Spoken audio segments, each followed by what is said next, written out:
చెప్పాలి. 2021వ సంవత్సరం యొక్క మొట్టమొదటి ఆదివారంలో దేవదేవుడు మనల్ని ప్రవేశపెట్టినందుకు చేతులెత్తి దేవుని స్తుతిద్దాం. 52 ఆదివారాలు క్రమము తప్పక వస్తాను ప్రభావం తీర్మానం చేసుకున్నాం. రోగశైలి పైన ఉంటే తప్ప ఖచ్చితంగా నీ సన్నిధిలో గడపడానికి నేను వస్తాను, నీళ్ళు దయచేసి ప్రభావం అందరూ కూడా తీర్మానం చేయండి దేవుని సన్నిధిలో. అలా తీర్మానంతో మనం సాగకపోతే ముందున్న దినాలు భయంకరంగా ఉన్నాయి. ఆ శ్రమలను తప్పించుకోవాలంటే మనం దేవుని సన్నిధిలో ఎక్కువగా గడపాలి. హల్లెలూయా, హల్లెలూయా. మంచిది. ఈ నూతన సంవత్సరంలో దేవుడి మొదటి ఆదివారాన కొన్ని నిమిషాలు దేవుని వాక్యాన్ని మనం విందాం. ద్వితీయోపదేశకాండము 11వ అధ్యాయము 11వ వచనము 12వ వచనాన్ని చదువుకుందాం. మీరు నది దాటి స్వాధీనపరచుకులకు వేడిచ్చిన దేశము కొండలు లోయలు గల దేశము, అది ఆకాశ వర్ష జలము త్రాగును, అది నీ దేవుడైన యెహోవా లక్ష్యపెట్టు దేశము. నీ దేవుడైన యెహోవా కన్నులు సంవత్సరాది మొదలుకొని సంవత్సరాంతము వరకు ఎల్లప్పుడూ దాని మీద ఉండదు. అద్భుతమైన వాగ్దానం. ఈ సంవత్సరం అంతా దేవుని యొక్క కన్నులు మనపైన, మన కుటుంబాలపైన ఉండాలి అంటే మనం ఆయన సన్నిధిలో గడపాలి. హల్లెలూయా. సంవత్సరాది మొదలుకొని సంవత్సరాంతం వరకు ఆయన మనతో ఉండాలి, మనలను నడిపించాలి. రాబోయే కాలం జరగబోయే దాని గురించి ఆలోచిస్తే అంతా ఆగమ్యంగా వచ్చేసారు. అవునా కదా? ఒక క్షణం తర్వాత ఏం జరుగుతుందో మనకి చాలా మంది వాగ్దానాలు చేస్తారు. ఈ సంవత్సరం మీకు దీవెన, ఆశీర్వాదం, అభివృద్ధి అవన్నీ బట్టి మనకేం జరుగుతుందో మనకి తెలీదు. ఒక క్షణం తర్వాత ఏం జరుగుతుందో మనకి తెలీదు. రాబోయే దినం, రాబోయే కాలం, రాబోయే వీక్ ఎలా ఉంటుందో మనకు తెలీదు. అంత అగమ్య గోచరం. క్రొత్త సంవత్సరం వచ్చేసాం. దీన్ని స్వాధీనపరుచుకునే ముందు మనము దేవుని సన్నిధిలో గడపాలి. ఈ సంవత్సరం అంతా నీకు శాంతి, సమాధానాలు, సంతోషం, నెమ్మది ఉండాలంటే ఈ సంవత్సరం అంతా కూడా ఎక్కువ సమయం ప్రభుతో నువ్వు గడపాలి. స్వాధీనపరుచుకునేందుకు మనం బయలుదేరాం. ఈ సంవత్సరాన్ని మనం ఏమి చూడబోతున్నామో, ఏమి జరగబోతుందో, ఎలా ఉండబోతుందో, ఈ సంవత్సరం ఎలాంటి క్రొత్త అనుభవాల్లోకి వెళ్తామో, ఎలాంటి మార్పులు జరుగుతాయో మనకు తెలీదు. తెలుసా? మీకు తెలుసా? తెలీదు. కనుక ఏం చేయాలి? ప్రతి క్షణము, ప్రతి నిమిషము, ప్రతి దినము భయముతో, భక్తితో ప్రభు సన్నిధిలో సాగాలి. కొత్తగా తలెత్తే అవసరాలు ఎన్నో ఉంటాయి. అవి మనం ఊహించలేం. సడన్గా సిక్ అవుతాం, సడన్గా హాస్పిటలైజ్డ్ అవుతాం, సడన్గా పరిస్థితులు కుటుంబాల్లో సంభవిస్తాయి. ఏమి జరుగునో మనకు తెలియదు. కనుక ఎప్పటికప్పుడు ప్రభు పైన ఆనుకొని జీవించాలి. అందుకే ప్రభు అంటున్నారు ద్వితీయోపదేశకాండం 11వ అధ్యాయం 11వ వచనంలో, మన అవసరాలన్నీ తీర్చేవాడు మన దేవుడు. కొండలు లోయల గల దేశం. ద్వితీయోపదేశకాండం 11:11.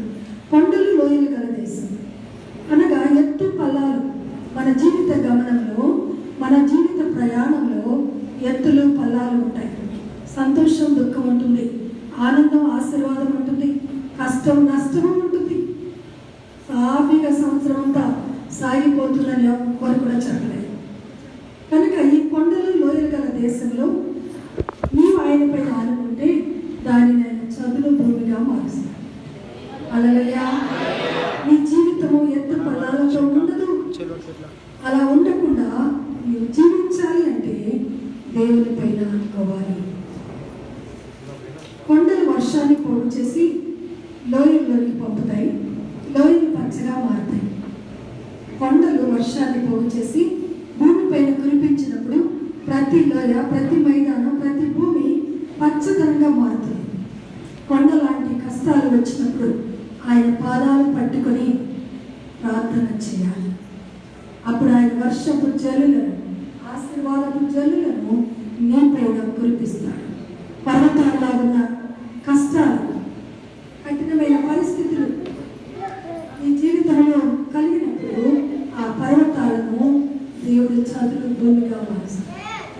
గట్టిగా చెప్పండి. దానికి అనుమానంగా డౌట్గా సిగ్గుగా ఎందుకు? నీ జీవితంలో దేవుడి సంవత్సరం ఈ కార్యాలు చేయాలంటే నీ నోటితో వండుకోవాలి. అప్పుడే మీ జీవితాల్లో కార్యాలను చూస్తారు. జీవితం మనకు ఎదురయ్యే కష్టాలు దేవుడు మన ఎడల నిలువబెట్టిన కొండలాంటివి. వీటి వల్లనే మనం సంపూర్ణంగా దేవుని దగ్గరికి రాగలుగుతాం, దేవుని పైన ఆధారపడగలుగుతాం. మా కష్టాలు వద్దు అంటే దేవునికి దగ్గరగా మనం రాలేము. అది రావటం మంచిది. వాటి ద్వారా ప్రార్థనతో జయం పొందటం ద్వారా ఆయనకి మనం దగ్గర అవుతాం. ఆయన ప్రేమను మనం చూడగలుగుతాం. కష్టాలు లేకపోతే ఆయన ప్రేమ మనకు తెలియదు. కనుక కష్టాలు కలిగినప్పుడే ఆయన ప్రేమ ఏమిటో మనకు తెలుస్తుంది. మరి చాలా అద్భుతమైన మాటలు బైబిల్ గ్రంథంలో ఉన్నాయి. ఆదికాండం 20:17 సంఖ్యాకాండం 20:17, ద్వితీయోపదేశకాండం 20:17, న్యాయాధిపతులు 20:17, మొదటి సమూయేలు 20:17, రెండవ సమూయేలు 20:17, రెండవ దినవృత్తాంతములు 20:17. ఇవన్నీ కూడా మనకేం తెలియజేస్తున్నాయంటే దేవుడు మనకు జయమును ఇస్తారని తెలియజేస్తున్నాయి. హల్లెలూయా. ఒకవేళ ఈ సంవత్సరంలో ఏ శ్రమలు, కష్టాలు, నష్టాలు, అనారోగ్యాలు, ఆపదలు పొంచి ఉన్నా దేవుడు నీవు ఆయన పైన ఆనుకున్నప్పుడు, ఆయన పాదాలు పట్టుకొని గోజాడినప్పుడు ఆయన నీకు జయమును ఇస్తానని చెప్తున్నారు. ఈ సంవత్సరం ఆశీర్వాదాలు ఇస్తానని చెప్పడం కాదు, అవి పొందుకోవడానికి మనం పోరాడాలి. యుద్ధంలో పోరాడితేనే గెలుపొందుతాడు. యుద్ధాయుధాలు ధరించుకుని యుద్ధ లైన్లో నిలబడినంత మాత్రాన వారికి జయము రాదు. యుద్ధ సైనికుడు ఏం చేయాలి? యుద్ధంలో పోరాడాలి. అప్పుడే జయమును పొందుకుంటాడు. కనుక ఈ సంవత్సరం ఏమి పొంచి ఉన్నాయో మనకు తెలియదు. వాటన్నిటిలో నుండి విడిపించబడాలి, తప్పించబడాలి అంటే మనం ఏం చేయాలి? దేవుని పైన ఆనుకోవాలి. హల్లెలూయా, హల్లెలూయా. చూడండి, కీర్తనకారుడు రాసిన 118వ కీర్తన 28. నీవు నా దేవుడవు, నేను నీకు కృతజ్ఞతాస్తుతులు చెల్లించెదను. నీవే నా దేవుడవు, నిన్ను ఘనపరచెదను. అందరి మాట నాతో చెప్పండి. నీవు నా దేవుడవు, నేను నీకు కృతజ్ఞతాస్తుతులు చెల్లించెదను. నీవు నా దేవుడవు, నిన్ను ఘనపరచెదను. హల్లెలూయా. ఎవరండి? నా దేవుడు అని చెప్పాలి. మన దేవుడు కాదు, నా దేవుడు. ఆయనకి నువ్వేం చేయాలి? కృతజ్ఞతాస్తుతులు చెల్లించాలి. ఎందుకు చెల్లించాలి? 366 దినములు నిన్ను కాపాడినందుకు. ఇంకేం చేయాలి? ఆయన నామాన్ని ఘనపరచాలి. పాటలతో, స్తుతులతో, ఆరాధనతో, కానుకలతో, హృదయ సమర్పణతో ఆయనను నీవు ఘనపరచాలి. మొదటి సమూయేలు గ్రంథం 2:30 నన్ను ఘనపరిచి వారిని నేను ఘనపరుస్తానంటున్నారు దేవుడు. ఆయన మనం ఘనపరిస్తే ఆయన మనలను ఘనపరుస్తాడు. మనం ఆయనను తృణీకరిస్తే మనుషుల చేత మనం తృణీకారము పొందుతామని అక్కడ వ్రాయబడి ఉంది. కనుక ఈ సంవత్సరం అంతా ఏం చేయాలి? పాడాలి, చప్పట్లు కొట్టాలి, హృదయాంతరంగంలో నుండి ఆరాధన చేయాలి. ఎవరినో చుట్టూ చూడద్దు. నీవు ప్రభు మందిరంలో ప్రవేశించిన వెంటనే నీ దృష్టి దేవుని పైన ఉండాలి, నీ ఆలోచన దేవుని పైన ఉండాలి. ఆయన ఎలా స్తుతించాలి, ఎలా కనపరచాలి, ఎలా మహిమపరచాలి, ఆయన నీ జీవితంలో చేసిన 366 దినములు చేసిన కార్యాలు జ్ఞాపకం చేసుకుంటూ హృదయంలో స్తుతి చెల్లిస్తూ ఉండాలి. అప్పుడు దేవుడు నీవు ఇక్కడ చేసే ప్రతి ప్రార్థనను ఆయన అంగీకరిస్తాడు. ఎందుకంటే ఆయన నీ జీవితంలో మేలు చేస్తున్నాడు. కానీ అంతగా నువ్వు దేవుని స్తుతించట్లేదు. ఎంతైతే మేలు పొందుతున్నామో అంత స్తుతించాం. ఎన్ని కష్టాలు వచ్చినప్పుడు ఎంతో ప్రార్థన చేస్తాం. ఆ కష్టం తీరిన తర్వాత, దేవుడు తీర్చిన తర్వాత అంతే స్థుతి చేస్తామా? అది చేయాలి. అంతే స్థుతి చేశాయనను నువ్వు ఘనపరచాలి. 33వ కీర్తన 12వ వచనంలో యెహోవా తమకు దేవుడు కాగల జనులు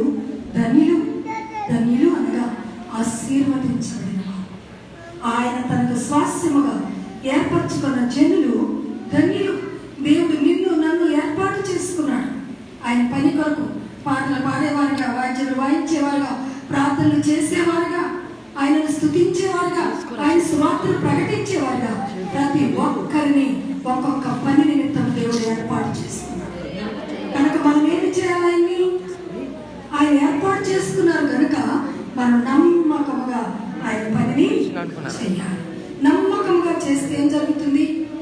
నమ్మకమైన వారికి మెండైన దీవెనలు కలుగుతాయి. ప్రతి విషయంలో నమ్మకత్వం ఉండాలి. ఈ నూతన సంవత్సరంలో నూతన తీర్మానం చేయాలి.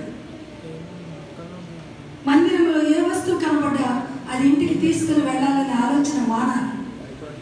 అది మీకు ఆశీర్వాదము కాదు. అవి చందా కవర్లే కావచ్చు, క్యాండిల్సే కావచ్చు, ఏవైనా కావచ్చు. దేవుని మందిరంలో ఒకసారి ప్రతిష్ఠ చేసినవి దేవునికి చెందుతాయి.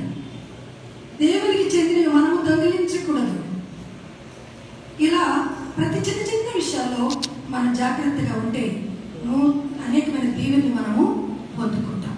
ఈ నూతన సంవత్సరంలో ఈ చిన్న చిన్న విషయాల్లో కూడా మనం నమ్మకంగా ఉన్నప్పుడు మెండైన దీవెనలు మనకు కలుగుతాయి. 146 కీర్తన 5వ వచనంలో ఎవరికి యాకోబు దేవుడు సహాయుడనో, ఎవడు తన దేవుని పైన ఆశ పెట్టుకొనునో వాడు ధన్యుడు. చెప్పండి, ఎవరికి యాకోబు దేవుడు సహాయుడనో, ఎవడు తన దేవుని పైన ఆశ పెట్టుకొనునో వాడు ధన్యుడు. మనం ఎవరిపైన ఆశలు పెట్టుకుంటున్నాం? ఇప్పటి వరకు మనుషులపైన ఆశలు పెట్టుకుంటే ఈ దినం నుంచి పులుసుగా పెట్టండి. మనుషులపైన ఆశలు పెట్టుకోవద్దు. మనుషులు మారిపోతారు. మనుషుడు మారేవాడు, మాట తప్పేవాడు మనుషుడు. వారిపైన ఆశ పెట్టుకోవద్దు. నీకు సహాయం చేసే నీ దేవుని పైన ఆశ పెట్టుకో. ఆయనను నమ్ముకో, ఆయన పైన ఆధారపడు. ఆయన నిన్ను ఆశీర్వదించేవాడు. హల్లెలూయా. చూడండి, ఎఫెసీ 3:14 అంటున్నాడు, పరలోకమందున్న తండ్రి ఎదుట మోకాళ్ళుని అంతరంగ శక్తి కలిగి ఆత్మ బలము పొంది దేవునిలో సంపూర్ణులుగా ఉండి దేవుని గుణ లక్షణములను తెలుసుకొనుటకు శక్తి కలవారై ఉండండి. ఎంత అద్భుతమైన మాటలండి. మనం ఏ విషయంలో శక్తి కలవారై ఉండాలి? నూతన సంవత్సరంలో పరలోకపు తండ్రి ఎదుట ప్రతి క్షణము మోకాళ్ళుని ప్రార్థించి ఆయన యొద్ద నుండి జవాబును పొందుకోవాలి. ఆయన యొద్ద నుండి మన అవసరతలను తీర్చుకోవాలి. ఈ దినముందు ఒక చిన్న వీడియో నేను చూశాను. ఆ వీడియోలో ఒక కుంటివాడు, భార్య బిడ్డలు ఉన్నారు. అర్ధరాత్రి ఒక పాము వచ్చేసింది ఇంట్లోకి. అతను త్వరగా లేచి దాన్ని చంపలేడు. కేకలే సరిస్తే భార్య పిల్లలు భయపడిపోతారు. ఏం చేయాలో అర్థం కాలేదు. అలాగే మంచం మీద కూర్చొని ప్రార్థన చేయడం ప్రారంభించాడు. ఒక అరగంట సేపు ప్రార్థన చేశాడు. నేను బయటికి వెళ్ళి ఎవరిని పిలవలేను, నేను క్రిందకి దిగితే ఎక్కడి నుంచి వస్తుందో నాకు తెలియదు, నేను లేస్తే భార్య పిల్లలు లేచిపోయి భయపడిపోతారు, ప్రభా ఇప్పుడు నేనేం చేయాలి అని అదే మంచం మీద కూర్చొని ఒక అరగంట సేపు ప్రార్థన చేశాడు. ప్రార్థన చేస్తూ ఉండగా కొన్ని ఎలుకలు ఆ పామును చంపేసి దాన్ని లాక్కొని వచ్చి కరెక్ట్గా ఆయన మంచం ముందు పడేసాడు. అలాగే అది ఎలుకలు తినడానికి వచ్చింది, కానీ ఎలుకలే దాన్ని చంపేశాయి. అంటే ప్రార్థన ఏం చేసింది? పరిస్థితులను తల్లక్రిందులు చేసింది. ప్రార్థనకు అసాధ్యమైనది ఏది కూడా లేదు. అతడు వెంటనే మరలా అరగంట దేవుని స్తుతించాడు.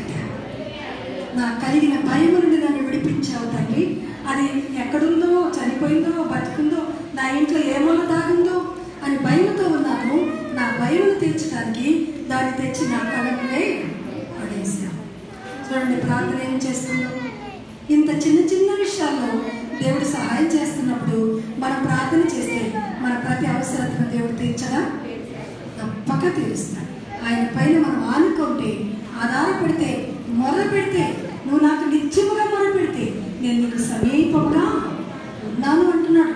145 కీర్తన 18-19 వచనాల్లో. కనుక ఈ సంవత్సరం ప్రార్థనా సంవత్సరంగా నీ జీవితంలో మారాలి. హల్లెలూయా. ఎవరిపైన ఆధారపడకండి. ఏది వచ్చినా నీ గృహంలోని మోకాళ్ళని ప్రార్థన చెయ్యి. వెంటనే 1 రోజు, 2 రోజుల్లో, 3 రోజుల్లో, వారంలోనో, 1 నెలలోనో తప్పక దేవుడు నీకు ఆ కార్యాన్ని సఫలం చేస్తాడు. హల్లెలూయా. ఈ సంవత్సరం మీరేమని తీర్మానం చేసుకోవాలి? ప్రార్థన యోధుడుగా నన్ను మార్చే ప్రభువా. మనుషులపైన ఆశ పెట్టుకోవద్దు, మనుషులపైన ఆనుకోవద్దు, దేవునిపైన ఆధారపడండి. ఆయన సమస్తమును చేయగలిగినవాడు. ఆయన నమ్ముకుంటే చాలు. నువ్వు నీ ప్రక్కన 10,000 మంది కూలిన అపాయము నీ యొద్దకు రాదు. ఆయన పైన నువ్వు ఆనుకోవటం నేర్చుకో. చూడండి, ఈ సంవత్సరం మీరు ఏం నేర్చుకోవాలి? పరలోకపు తండ్రి ఎదుట మోకాళ్ళు ఉండటం నేర్చుకోవాలి. రెండవది, అంతరంగ శక్తి కలిగి ఉండాలి. ఫిజికల్ బాడీ స్ట్రెంథన్ చేసుకోవటం కాదు, ఫిజికల్ బాడీని బలం తెచ్చుకోవటం కాదు. ఇది అవసరం. మన ఈ లోక పనులు చేసుకోవడానికి మన శరీరంలో బలం కావాలి, శక్తి కావాలి. దీనికంటే నువ్వు దీనికంటే ఎక్కువ శ్రద్ధ నీ అంతరంగ బాడీ విషయంలో చూపించాలి. నీ స్పిరిచువల్ బాడీ స్ట్రెంథన్ అవ్వాలి. నేను చెప్పాను కదా మొన్న జనవరి 1 రోజు, నీ ఆత్మ వదిలితే నువ్వు అన్ని విషయాల్లో వదిలుతావు. నీ ఆత్మ వీకుంటే లోక సంబంధమైన విషయాల్లో కూడా నువ్వు వీకుంటావు. కనుక నీ ఆత్మ వదిలాలి. ఇప్పుడు ఈ సంవత్సరం మొదటిది మోకాళ్ళ ప్రార్థన, రెండవది నీ అంతరంగ పురుషుడు బలము పొందాలి. నీ అంతరంగ పురుషుడు చాలా వీక్గా ఉన్నాడు. ప్రార్థన లేదు, వాక్యం లేదు, ఉపవాస ప్రార్థనలు లేవు, ప్రభుతో ఏకాంతంగా గడపటం లేదు. అందుకే నువ్వు వీక్ అయిపోయావు. అందుకే నువ్వు చిన్న శ్రమ రాగానే కలవరపడుతున్నావు, భయపడుతున్నావు, వణుకుతున్నావు. ఎందుకంటే అంతరంగంలో బలము లేదు. అంతరంగ పురుషుడు బలముగా నీలో ఉన్నప్పుడు ఎటువంటి శ్రమ నిన్ను ఏమీ చేయించాలి. ఆ శ్రమలను చూచి నువ్వు భయపడవు, ఆ శ్రమలను చూచి నువ్వు పారిపోవు, అవే నిన్ను చూచి పారిపోతాయి. హల్లెలూయా. యోగు జీవితంలో శ్రమలు యోగుని చూచి పారిపోయాయి. శ్రమలను చూచి యోగు పారిపోలేదు. ఎందుకనగా అతని అంతరంగ పురుషుడు బహు బలముతో ఉన్నాడు. అందుకే ఈ లోకపు బిడ్డలు, భర్త, భార్య, ఆస్తి, సంపాదన అన్ని పోయినా నీవుంటే నాకు చాలు ప్రభు అన్నాడు. హల్లెలూయా. నీవుంటే నాకు లోకంలో ఏది అక్కర్లేదు అంటున్నాడు ఇంకొక భక్తుడు దావీదు. 73వ కీర్తన 24వ వచనంలో నీవుంటే నాకు చాలు. ఒక గొప్ప రాజు, 19 మంది కుమారులు, గొప్ప ధనవంతులు, రత్న వైడూర్యాలు, వజ్రాలు అతని దగ్గర ఉన్నాయి. గొప్ప గొప్ప రాజులు అతనికి కప్పాలు కడుతూ వచ్చారు. ఇంత గొప్ప రాజు అంటున్నాడు, నీవు నాకు ఉంటే చాలు. నీవు నేను ఆ మాట చెప్పగలమా? ప్రభు, నువ్వు ఉంటే నాకు చాలు. నా బ్యాంకులో బ్యాలెన్స్ లేకపోయినా, నా ఇంట్లో రేషన్ లేకపోయినా, నా ఒంటి పైన పట్టు చీరలు లేదా పట్టు వస్త్రాలు లేకపోయినా నీవు ఉంటే నాకు చాలు ప్రభా అని ఎంతమంది చెప్పగలరు? ఒకసారి చేతులెత్తి మీ హృదయాంతరంగంలో నుండి నిత్యముగా అలా ఆశించిన వారు చేతులెత్తి దేవుని స్తుతించండి. ఈ సంవత్సరం మీకు ఎవరు బలం పొందాలి చెప్పండి? అంతరంగ పురుషుడు. మొదటిది మీరు మోకాళ్ళ ప్రార్థన చేయాలని తీర్మానం చేసుకోవాలి. రెండవది మీ అంతరంగ పురుషుడు బలం పొందాలి. అంతరంగ పురుషుడు బలం పొందాలంటే ప్రతి దినం వాక్యం చదవాలి, ప్రతి దినము ప్రార్థనలో గడపాలి. అప్పుడే మీ అంతరంగ పురుషుడు బలమును పొందుకుంటాడు. మూడవది, దేవునిలో సంపూర్ణులుగా ఉండాలి. సగం సగం ఉండద్దండి. సగం లోకం సగం దేవుడు, సగం లోకం సగం మంత్రగాళ్ళు, సగం లోకం సగం డాక్టర్లు, సగం లోకం సగం స్నేహితులు. ఇది వద్దు. ఈ సగం సగం వదిలేయండి. ఏలియా గొప్ప పౌరుషుడు గల భక్తుడు అంటున్నాడు, ఎంతకాలం 2 తలంపుల మధ్య జోబిసులాడతారు. ఈ దినం తెరుచుకుందాం రండి. ఈ దేవుడు గొప్పవాడా, మా దేవుడు గొప్పవాడా అని చెప్పినప్పుడు ఆ ఫాల్స్ దేవతలను పూజించే వారందరూ కూడా పేరెత్తారు. నిజ దేవుని వెంబడించిన ఏలియా ధైర్యంగా వారందరినీ 850 మందిని హతమార్చాడు. ఈ సంవత్సరం మూడవది మీరు చేయవలసింది 2 తలంపులు మానాలి. మొదటిది మోకాళ్ళ ప్రార్థన. రెండవది ఆత్మ బలమును పొందుకోవడానికి ప్రయత్నం చేయండి. మూడవది సంపూర్ణముగా సమర్పించుకోండి. సగం సగం వద్దు. సగం సగం ఉన్న వారు ఇక్కడే విడవబడతారు, పరలోకానికి ఎత్తబడరు. సంపూర్ణముగా ప్రభువుకు సమర్పించుకోండి.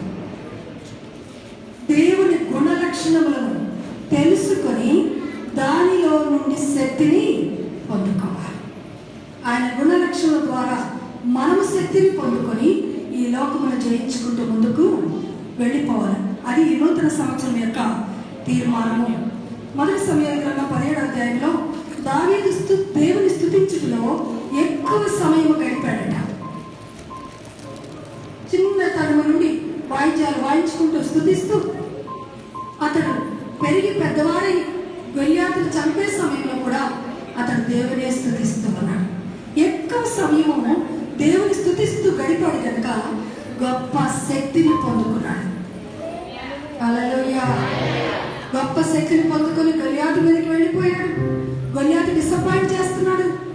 నువ్వు చిన్న కుర్రోడివి, నా మోకాలంతా లేవు, నీ చేతిలో కర్రతో యుద్ధానికి వస్తారా ఎవరైనా అని ఎగతాళి చేస్తున్నాడు.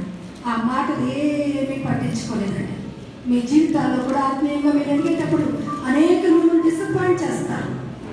అస్సలు అవి పెడచెవిని పెట్టాలి, వినకూడదు. దావీదు దృష్టి అంతా గొల్యాతు పైన, దేవుని పైన ఉంచాడు. అతని మాటలను అతడు పట్టించుకోలేదు. దేవుని పేరుకు వెళ్ళాడు, అతని హతమార్చాడు, ఇశ్రాయేలుకు విజయమును తీసుకొచ్చాడు. ఈ సంవత్సరం నీ జీవితంలో కూడా ఎవరెంత డిసప్పాయింట్మెంట్ చేసినా అవి పట్టించుకోవద్దు. ప్రభు పని కొరకు పరిగెత్తు. ప్రభు పని కొరకు నీ పెదవులను వాడు. ప్రభు పని కొరకు నీ కళ్ళను వాడు. ప్రభు పని కొరకు నీ చేతులు కాళ్ళను వాడు. ఈ సమస్త శరీరాన్ని ప్రభు కొరకు వాడు.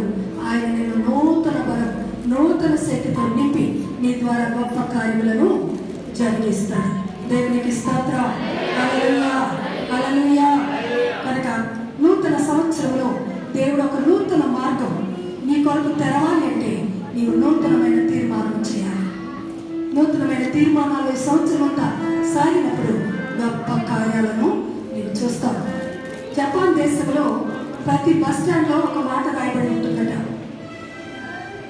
ఒక బోర్డు ఉంటుంది, ఇక్కడ బస్సు మాత్రమే ఆగుతుంది కానీ కాలం మాత్రం ఆగదు అని రాయబడి ఉంటుందట. ఇక్కడ బస్సు మాత్రమే ఆగుతుంది, టైం మాత్రము ఆగదు. కనుక మీరు టైంకి వచ్చి నిలబడాలి, అప్పుడు మిమ్మల్ని ఎక్కించుకొని మేము వెళ్తాం అని జపాన్లో ఆ యొక్క బస్ స్టాండ్లో గవర్నమెంట్ వారు రాసి పెట్టారు. మన కొరకు కాలం ఆగదు, ఇంకా రేపు రేపు రేపు అని గడిపామంటే రేపుకు రూపము లేదు. ఈ దినమే ఒక నూతనమైన తీర్మానం చేయి. ప్రభు సన్నిధిలో సాగిపోవటానికి నేను ఇచ్చిన 3-4 వాగ్దానాలు పట్టుకొని మోకాళ్ళ ప్రార్థన, ఆత్మీయ బలము పొందుకొని దేవుని సంపూర్ణంగా సమర్పించుకొని ఈ 3 విషయాల్లో నువ్వు నమ్మకంగా సాగి మెండైన దీవెనలు పొందుకుందువు గాక. దేవుని మాటలను దీవించిన గాక. ఆమేన్.